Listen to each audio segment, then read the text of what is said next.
Hello to all my friends out there. Hi, you guys. I hope everyone had a nice day. I certainly did.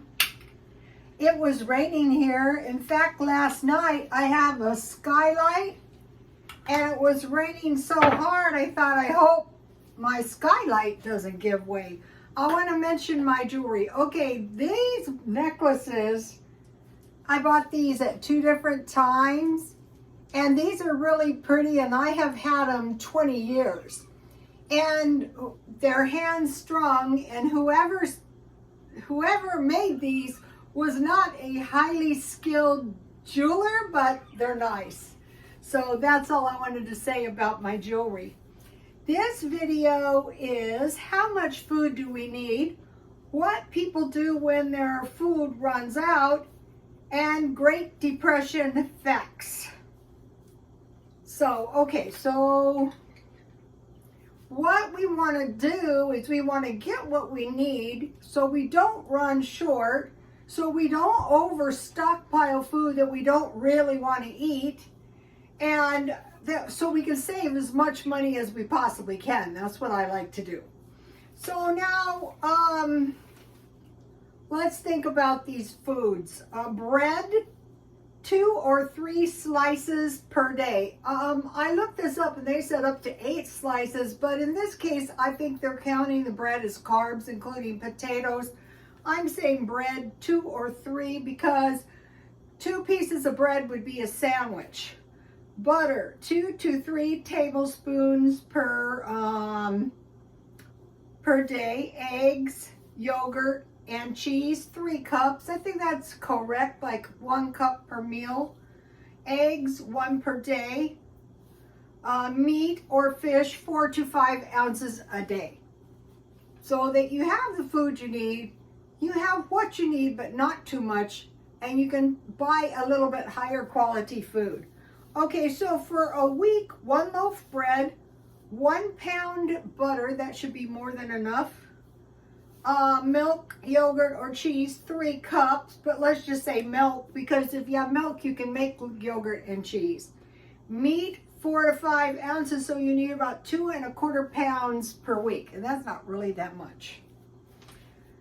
Okay, for a month, bread, 3 loaves, butter, 3 pounds, milk, 11 1/4 cups, eggs, 4 cartons, and meat, 10 pounds. That's for a month.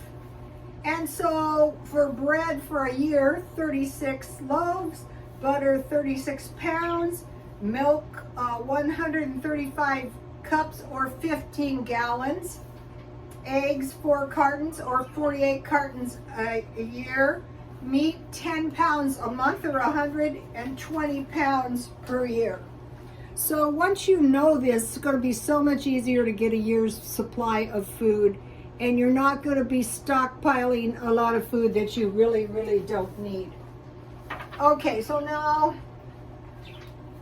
in 1 loaf of bread is about 4 to 6 cups of flour. I make half loaves, but for like a large loaf, you actually need a lot of flour. So this is 2 pounds of flour right here. And this is 7.25 cups.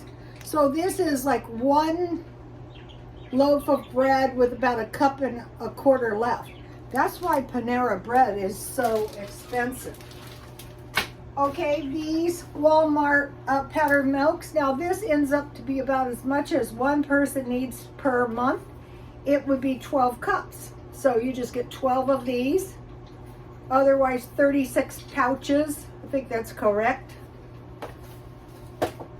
I think it's important to take the mystery out of stockpiling. Okay, why stockpile food? Why? You might be wondering if you've been watching my videos. Well, let's think about what people do when their food runs out. Eating lower quality food. That is going to damage your health after a while. So that's to be avoided. So, dairy and meat, is one of the things you want to make sure you don't run out of. eating lower quality food like what? Fast food and refined flour foods. Cheap food. However, I was trying to tell you guys last night, cheap food is better than no food. But it's not desirable. You don't want to go there. Okay, limiting portion sizes. So oh no, I don't have much food, I'm going to eat smaller meals. The better strategy is long before it gets to that point, I'm going to stockpile what I need. If you need to go to the food banks, if you need to go to the food pantry, go. And number 3, now this one's awful, skipping meals. When I was young, I used to eat 1 meal a day, and it really didn't bother me, but that's not the same as there's no food and you're skipping the meal, so that eating lower quality food out of all these is the worst. Now, what food might we see shortages of because of the Ukraine-Russian war? Bread, pasta, and cereal. So when there's not enough bread, pasta, and cereal, where do they go? They go to the places that have it, and then the price goes up. Sunflower oil and meat. So we want to stockpile up that. Even at the most expensive meat, well, not the most expensive meat, but say meat, $4 or $5 a pound. We want to stock up before it gets to that. Go to the food pantries. Okay, now, Great Depression facts. 1 in 4 people were unemployed. So what we're watching is we're watching unemployment, and we're making sure that's not us. The best way to do that is to employ yourself, like side jobs, 2 and 3 side jobs. I mentioned to you guys that for, I don't know, the last over 10 years, longer than that, I worked 2 and 3 jobs because I just couldn't make enough money. They were always firing me. How about the owner wants his apartment back? You know, it was just continuous. This is so you have more of this stuff in the lower class. So the sooner you can get up and out of that, the better you're going to be.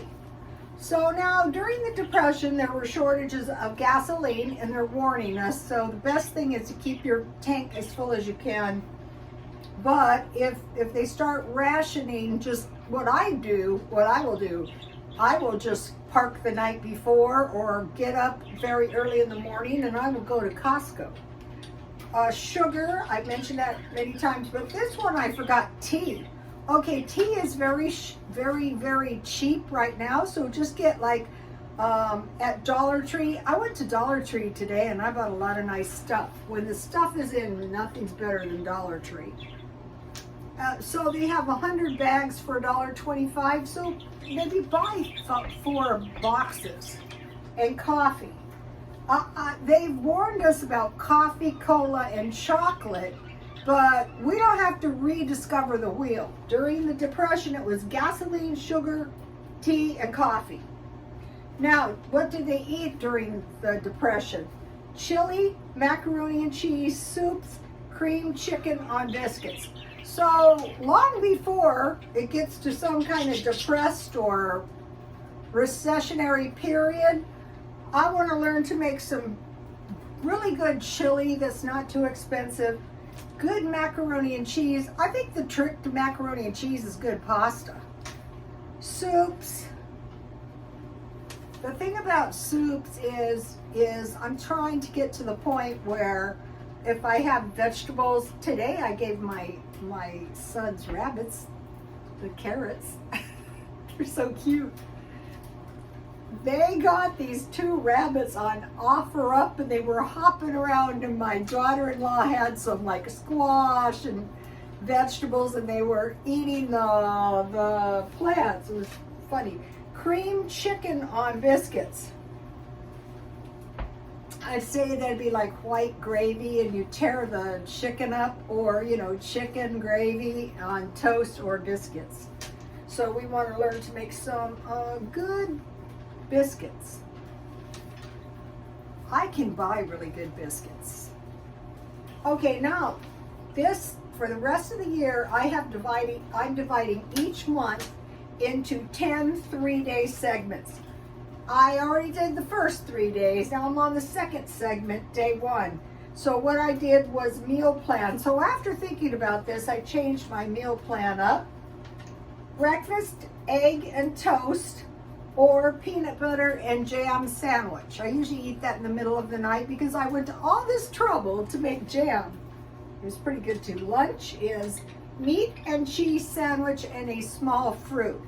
This goes back to why rediscover the wheel. This is the way my people have eaten all their lives. They were very, very healthy, the ones that stayed with us. Dinner was meat, 4 to 5 ounces, potato rice or sweet potatoes, vegetable, bread and butter made by my grandmother, the bread and milk. So let me give you a shot of the meal plan. Now, I have a project, a misery project, and I'm going through the stockpile and buying anything I need to give myself a year's supply. So if I need some milk, I will buy that so I have a year's supply. I think I have everything, but if I find anything I don't have, I will buy it. Okay, I'm feng shuiing the kitchen, and after months, it's coming along. So the first thing is you have to clean it, clean your room, get rid of anything broken, soiled, or damaged within reason, and balance 5 elements: fire, earth, metal, wood, water, and I need plants. Okay, so we have fire, we have wood. I don't have a good metal, but I'm just for now using this for my metal. And this is water. I've had this is actually a decent painting. I've had it for years, and I used to know who the artist was, but it's pretty valuable. I mean, not thousands, but hundreds. And I like it. I'm not selling it. So I am getting rid of excess items as much as I possibly can and getting some plants. Hopefully growing an indoor garden. My daughter-in-law's garden looked nice. So here in San Diego, I was worried about the rabbits, and they came with a decent hutch. Okay, you guys, please like, comment, and subscribe, and God bless you all.